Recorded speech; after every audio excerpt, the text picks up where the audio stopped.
തെരഞ്ഞെടുപ്പിൽ LDF-ന് പരോക്ഷ പിന്തുണയുമായി യാക്കോബായ സഭ. വിഷ്ണു സുരേഷ് ചേരുന്നു, ഒപ്പം ജോസഫ് മാർ ഗ്രിഗോറിയോസ്. വിഷ്ണു ചോദിച്ചോ. മോർണിംഗ്.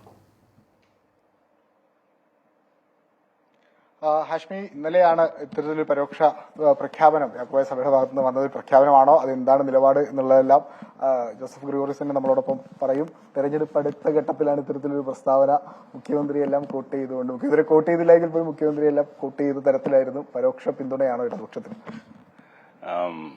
സഭ ഇന്നയാൾക്ക് വോട്ട് ചെയ്യണമെന്നോ ഇന്ന പാർട്ടിയുടെ ആഭിമുഖ്യം കാണിക്കണമെന്നോ ഞങ്ങൾ പറയാറില്ല.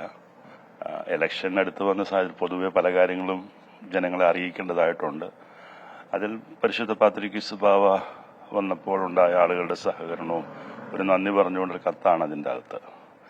സ്വാഭാവികമായിട്ടും സഭയുടെ ഒരു നയപരമായ ഒരു സമീപനം സഭയെ സഹായിച്ചിട്ടുള്ളവരെ തിരിച്ചു സഹായിക്കും. സഭയുടെ പ്രതിസന്ധി വളരെ വലുതാണ്.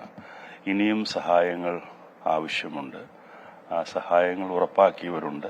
അതാരാണ്, എന്താണ്, എങ്ങനെയാണ് എന്നൊക്കെ ഉള്ളത് ജനങ്ങൾ തീരുമാനിക്കട്ടെ. നമ്മൾ അവരോട് ഇന്നത് ചെയ്യണമെന്ന് പറയാൻ പാടില്ലല്ലോ. മുഖ്യമന്ത്രി പറഞ്ഞു യാക്കോബായ സഭയുടെ അസ്തിത്വം അത് നിലനിൽക്കണം എന്നുള്ളത്. അപ്പൊ അതൊക്കെ ഒരു പിന്തുണയായി തന്നെ കാണുന്നുണ്ടോ സഭ? നിശ്ചയമായിട്ടും ജനങ്ങൾ അതിനെ ആ രീതിയിലാണ് സ്വീകരിച്ചത്. സഭയുടെ പ്രതിസന്ധി വളരെ വലുതാണ്. നിയമ പോരാട്ടത്തിന് നൂറ്റാണ്ടുകൾ പഴക്കമുണ്ട്. അതുകൊണ്ട് ഗവൺമെന്റിന് ചില കാര്യങ്ങൾ ചെയ്യാൻ സാധിക്കും. അതിന് എല്ലാ പാർട്ടികളും അതിന് അനുകൂലവുമാണ്.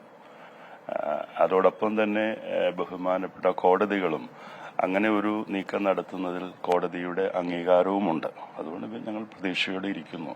സർക്കാർ കൃത്യമായി ഇടപെടുന്നുണ്ട്. ബില്ലുൾപ്പെടെയുള്ള വിഷയങ്ങളൊക്കെ വലിയ കുറെ നാളുകളുടെ ചർച്ചയ്ക്ക് ശേഷം ഇപ്പോൾ പോസിറ്റീവായി തന്നെ വരുന്നുണ്ട്. അപ്പൊ അതൊക്കെ എല്ലാം ഒരു സഭയ്ക്ക് ലഭിക്കുന്ന ഒരു പിന്തുണ, അതിനൊരു പ്രത്യുപകാരം എന്ന രീതിയിലാണോ? ജനങ്ങൾ ആ രീതിയിൽ എടുക്കേണ്ടതാണ്. അങ്ങനെയാണ് ഞങ്ങൾ പറയുന്നത്. പിന്നെ ജനങ്ങൾക്ക് എല്ലാവർക്കും ഓരോരുടേതായ നിലപാടുകളുണ്ട്. അതൊന്നും നമുക്ക് തിരുത്താൻ ഒക്കത്തില്ലല്ലോ. സർക്കാരിന്റെ പിന്തുണയിൽ യാക്കോബായ സഭ തൃപ്തരാണ്? സ്വാഭാവികമായിട്ടും.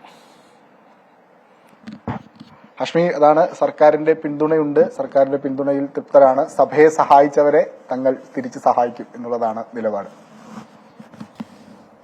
ഓക്കെ. മലങ്കര മെത്രാപ്പോലീത്ത ജോസഫ് മാർ ഗ്രിഗോറിയോസിനോടൊപ്പമാണ് വിഷ്ണു സുരേഷ് ചേർന്നത്. അപ്പോൾ LDF-ന് വലിയ സന്തോഷം നൽകുന്ന ഒരു വാർത്തയാണ്. ആ പിന്തുണ, ഒരു പരോക്ഷ പിന്തുണ പ്രഖ്യാപനം.